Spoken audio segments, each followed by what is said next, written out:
जय हिंद दोस्तों, स्वागत है आपका और एक नए वीडियो में और एक नए टॉपिक के साथ। रातों रात रसिया ने भारत से खरीदे $4 बिलियन के वेपन मेड इन इंडिया। तो चलिए दोस्तों वीडियो स्टार्ट करते हैं, क्योंकि इसमें पाकिस्तान को भी दर्द हो सकता है, चाइना को भी दर्द हो सकता है। बहुत पीछे उसका रीज़न है, लास्ट में बात करेंगे। वीडियो को लास्ट तक जरूर देखना, आशा करेंगे पसंद आएगा, और पसंद आए तो लाइक और शेयर जरूर से कर दीजिएगा। और चैनल पर पहली बार आए, सब्सक्राइब नहीं किया तो साथ में सब्सक्राइब भी कर दीजिएगा। चलिए स्टार्ट कर। पाकिस्तान और भारत के दरमियान तजारत जो है वो बहाल होनी चाहिए। रूस ने भारत से करीब $4 अरब के हथियार का आयात किया है। ये हथियार रूस ने तब खरीदे हैं जब वो खुद भारत को सबसे ज्यादा हथियार बेचता है। बताया जा रहा है कि इन हथियारों के लिए रूस की कंपनियों ने भारत को रुपए में भुगतान किया है। मुझे पता है कि business community how they think, तो वो बार बार ये कहते हैं कि चीज़ें तो वहाँ से आती हैं, लेकिन आती हैं वाया दुबई, आती हैं वाया सिंगापुर, आती हैं वाया चाइना। 19 मई तारीख बताई जा रही थी, 2 रोज़ा विजिट पर आएंगे और तैयारियां की जा रही थी। यहाँ तक कि वज़ीर-ए-आज़म पाकिस्तान ने अपनी मसरूफियात तर्क कर दी थी कि वो मॉनिटर करेंगे उनके इस्तकबाल की तैयारियां कैसी हैं। तो अचानक ये खबर आती है कि कुछ नामालूम वजूहात की बिना पर उनका दौरा मुलतवी हो गया है और उसमें फ्रेट और ट्रांसशिपमेंट्स इन्वॉल्व होती है और वो महंगी चीज़ें पड़ती हैं पाकिस्तान में आके। रशिया पर पाबंदियों के बावजूद भी इंडिया ने रिकॉर्ड तोड़ तेल खरीदा है, खाम तेल खरीदा है रशिया से, और वो भी डॉलर में नहीं, इंडियन रुपी में। लेकिन ऐसे में जब IMF कह रही है कि पाकिस्तानी मईशत को गैर मामूली खतरात का सामना है, इस तरह की खबरें ना बहुत बुरा इम्पैक्ट डालती हैं ओवरऑल। इंडिया ने तब रशिया को सपोर्ट किया जब इंटरनेशनली रशिया पर बहुत ज़्यादा दबाव था, कोई भी कंट्री रशिया के साथ ट्रेड नहीं कर रहा था। तब इंडिया ने खाम ऑयल खरीदा, अपना भी फ़ायदा किया और रशिया को भी सपोर्ट किया। भारत जो है वो दुनिया के साथ एंड पर्टिकुलरली ईरान के साथ जो ट्रेड करता है वो ट्रेड दिन में करता है, और पाकिस्तान जो है वो रात में करता है। अब इंडिया आप देख लें 2030-35 तक शायद one of the biggest power in the world हो जाएगा। नमस्ते दोस्तों, जय हिंद। हिंदुस्तान स्पेशल में आपका स्वागत है। दोस्तों, रूस दशकों से भारत का सबसे विश्वसनीय हथियार सप्लायर रहा है। MiG, Sukhoi jet, BrahMos missile और अब S-400 मिसाइल सिस्टम भारत और रूस के बीच सैन्य संबंधों का प्रतीक है। यूक्रेन युद्ध के बाद भी भारत लगातार रूस से हथियार खरीद रहा है। वहीं रूस ने भी S-400 समेत कई मिसाइलें और अन्य सैन्य साजो सामान भारत को भेजे हैं। इसी बीच अब रूस के निर्यातकों ने भारत में बने $4 अरब के हथियार और अन्य साजो सामान खरीदा है। दरअसल अमेरिकी प्रतिबंधों के कारण रूस का पैसा वॉस्ट्रो खाते में फंसा हुआ है। इसी पैसे से रूस ने अब हथियार खरीदे हैं। रूस के व्यापारी अब भारतीय रुपए में व्यापार करना शुरू कर चुके हैं। अक्टूबर तक रूसी निर्यातकों के $8 अरब वॉस्ट्रो खाते में फंसे हुए थे। इन्हीं खातों को भारत और रूस के बीच व्यापार को बढ़ावा देने के लिए खोला गया है। इसमें भारतीय रुपया है और एक घरेलू बैंक में इसे संचालित किया जाता है। पाकिस्तान और भारत के दरमियान तजारत जो है वो बहाल होनी चाहिए, और अगर बहाल होनी चाहिए तो वो कौन से फैक्टर्स हैं एज ए सफारत कारी के तौर पर या वजारत खारजा के तौर पर कि जिसको दोनों तरफ से इन चीज़ों को बेहतर करने की ज़रूरत है, और दोनों मुल्कों के क्या ये मफाद में है? सर देखिए डॉक्टर साहब, ये सवाल मुझे 2 महीने पहले लंदन में करीबन किया गया था। ग्लोबल मीडिया मौजूद था और मैंने उनको बड़ी ऑनेस्टी के साथ ये बताया था कि हमारे जो बिजनेस हाउसेस हैं, जो हमारे चेम्बर्स हैं, उनमें से कई लोग, मैं सबको नहीं कह रहा, वो ये टाइम एंड अगेन, मैं प्रेसिडेंट लाहौर चेंबर भी रहा हूँ आज से अल्हम्दुलिल्लाह 32 साल पहले। मुझे पता है कि business community how they think, तो वो बार बार ये कहते हैं कि चीज़ें तो वहाँ से आती हैं, लेकिन आती हैं वाया दुबई, आती हैं वाया सिंगापुर, आती हैं वाया चाइना, और उसमें फ्रेट और ट्रांसशिपमेंट्स इन्वॉल्व होती है और वो महंगी चीज़ें पड़ती हैं पाकिस्तान में आके। अल्टीमेट तो कंज्यूमर को चीज़ें वो मिलती है और वो पे करता है। और जाहिर है कि बिजनेसमैन जो एक्स्ट्रा फ्रेट दे रहे हो अपनी जेब से तो नहीं दे रहा।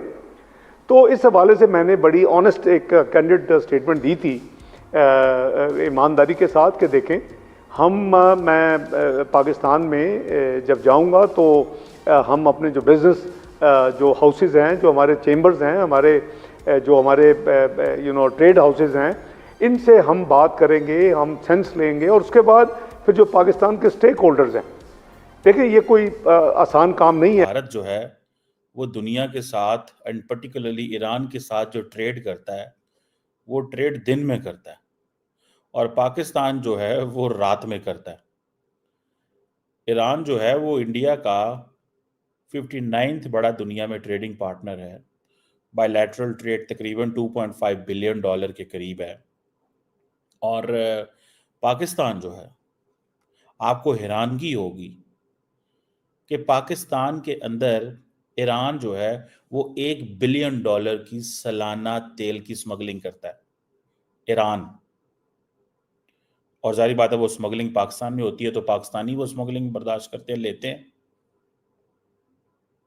$1 बिलियन की, और ये मैं नहीं कह रहा, ये पाकिस्तान के अदारों की रिपोर्ट है।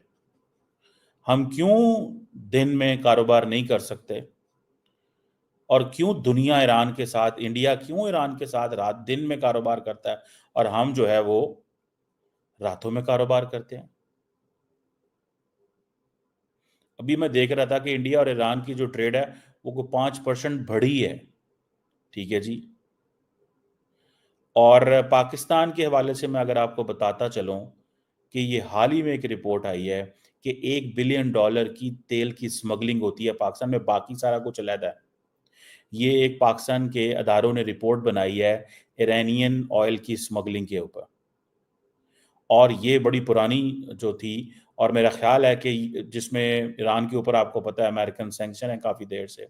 अभी ये पता चला है कि $1.2 बिलियन ईरानी पेट्रोल और डीजल पाकिस्तान में स्मगल होता है। और आपको पता है ईरान और पाकिस्तान की जो बॉर्डर है वो तकरीबन 900 किलोमीटर है, 900 किलोमीटर। और जो तेल आता है पाकिस्तान के अंदर वो टोटल पाकिस्तान की 14% कंजम्पशन पूरी करता है। यानी पाकिस्तान को अगर दुनिया में 100 लीटर तेल चाहिए तो ईरान से 14 लीटर तेल आता है। और पाकिस्तान को जो नुकसान इससे हो रहा है वो मोर देन $800 मिलियन हो रहा है। सो मेजर जो लॉस हो रहा है वो तो टैक्स में हो रहा है। अब देखिए ये जितनी भी इलीगल स्मगलिंग होती है इसमें मोर देन कहा जाता है 2000 के करीब गाड़ियां। क्या ये मुमकिन है कि ईरान से पाकिस्तान में तेल आए और कुछ चेक ना करे? मैं इस चीज़ का हामी हूं कि पाकिस्तान को ईरान से सस्ता तेल लेना चाहिए, लेकिन मैं डेफिनेटली इस चीज़ का हामी नहीं हूं कि कुछ पाकिस्तानी लोग वो स्मगलिंग करें। आप देखें तकरीबन जो है कहा जा रहा है कि 2.4 मिलियन लोग जो हैं वो बलूचिस्तान के इस ऑयल पे डिपेंडेंट है। अभी तो ये भी सुनने में आया है कि बहुत बड़ी तादाद में वो जो तेल है वो तो पंजाब और बाकी इलाकों में भी आ रहा है।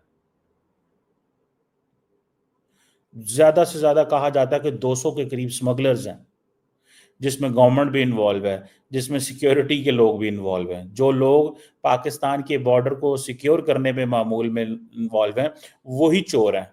लेकिन मजे की बात है आप उन्हें चोर कह नहीं सकते, क्योंकि उसके लिए आपको साबित करना पड़ेगा वो चोर हैं। और आप साबित करते करते हो सकता है आपकी उम्र गुजर जाए कि ये चीज साबित कैसे करेंगे। सो साबित इतनी इस मुल्क में होती। सो ये जो अब क्या पाकिस्तान, दोनों मुल्कों के अच्छे ताल्लुकात हैं, बड़ा मसला तो अमेरिका का है ना, तो अमेरिका से बात की जा सकती।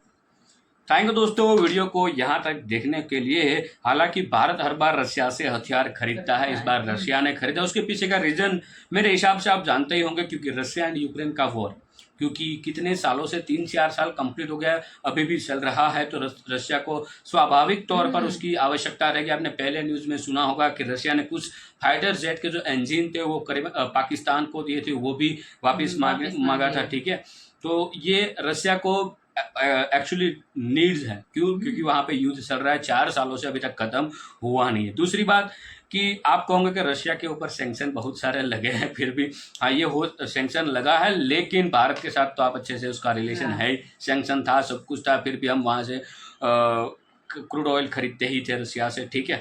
और दूसरी बात है भाई, दोनों डेमोक्रेटिक कंट्री है, और डेमोक्रेटिक कंट्री जो होती है वो भाई ये जो हथियार की क्या कहे इंपोर्ट एक्सपोर्ट डील सब कुछ कर सकता है, तो उसमें कोई सैंक्शन वाली बात नहीं। हाँ अमेरिका का कुछ ना कुछ उसके ऊपर रिएक्शन आएगा, लेकिन जब भी आएगा कोई वीडियो आएगा तो हम आपके समक्ष जरूर लाएंगे।